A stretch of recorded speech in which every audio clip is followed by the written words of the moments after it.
Assalamualaikum warahmatullahi wabarakatuh. Perkenalkan, kami dari kelompok 2 dengan materi kebutuhan manusia terhadap agama.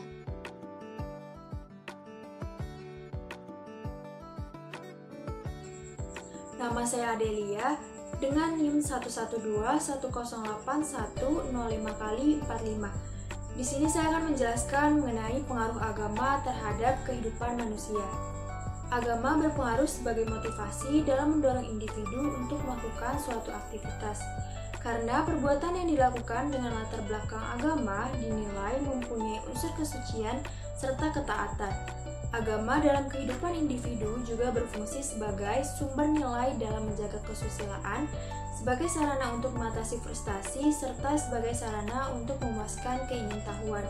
Selanjutnya, berkenaan dengan fungsi agama dalam kehidupan bermasyarakat. Masyarakat adalah gabungan dari kelompok individu yang terbentuk berdasarkan tatanan sosial tertentu. Masalah agama tak akan mungkin dapat dipisahkan dari kehidupan masyarakat, karena agama itu sendiri ternyata diperlukan dalam kehidupan bermasyarakat.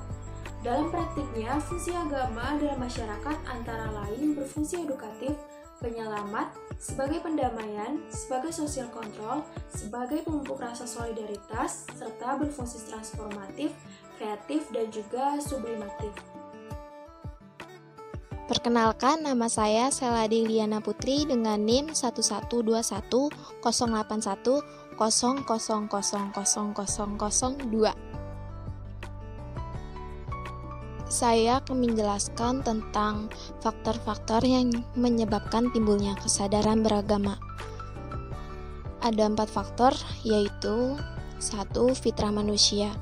Kata fitrah sendiri menurut bahasa berarti penciptaan atau kejadian, sehingga fitrah manusia adalah kejadian sejak awal atau bawaan sejak lahir.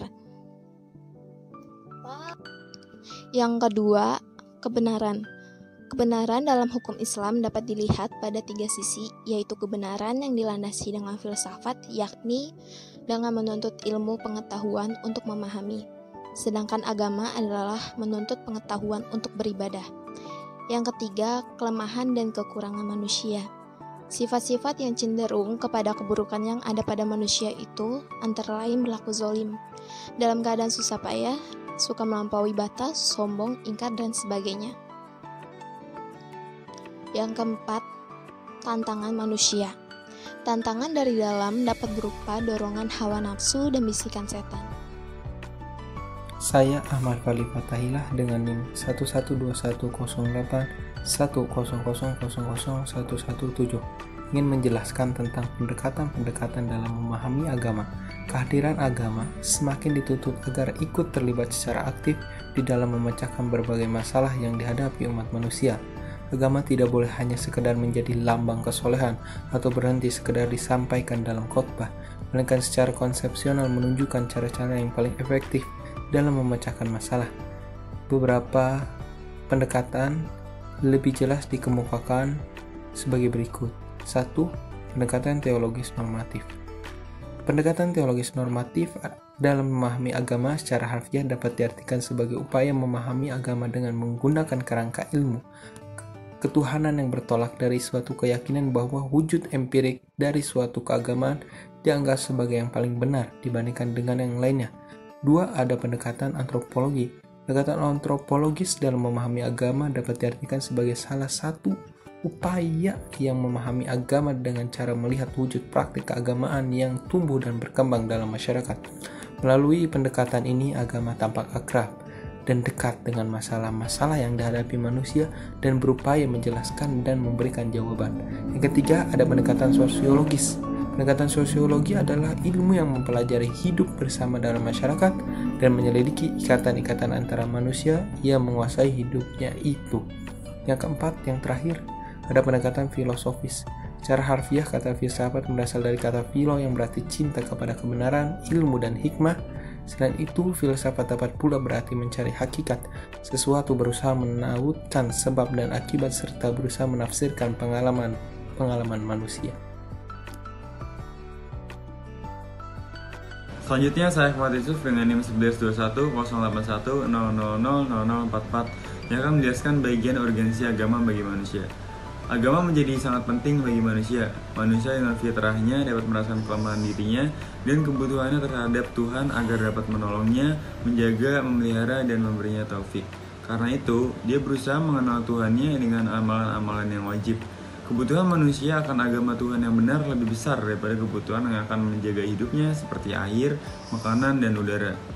Jika manusia yang berakal dan mendapat petunjuk dalam mencari suatu agama Tuhan yang benar dan murni, maka dia pasti mendapatkannya dalam Islam, agama semua manusia, yang terkandung dalam kitabnya, Al-Quran yang mulia, yang tidak berkurang satu huruf pun darinya sejak diturunkannya, dan tidak pula ada tambahan satu huruf pun padanya, dan tidak diganti satu kata pun dari tempatnya dalam Al-Quran.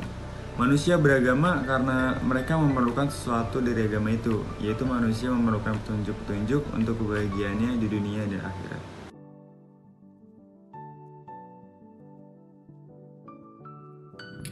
Kesimpulan dari materi tentang kebutuhan manusia terhadap agama, berdasarkan materi yang telah dipaparkan dapat disimpulkan bahwa agama sangat penting bagi manusia, bahkan menjadi sebuah kebutuhan bagi manusia.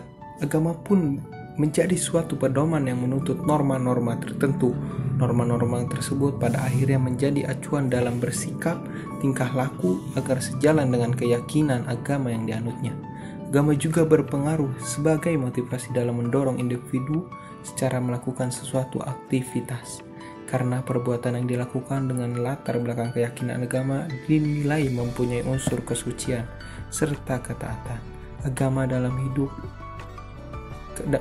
dalam kehidupan individu juga berfungsi sebagai sumber nilai dalam menjaga kesusilaan.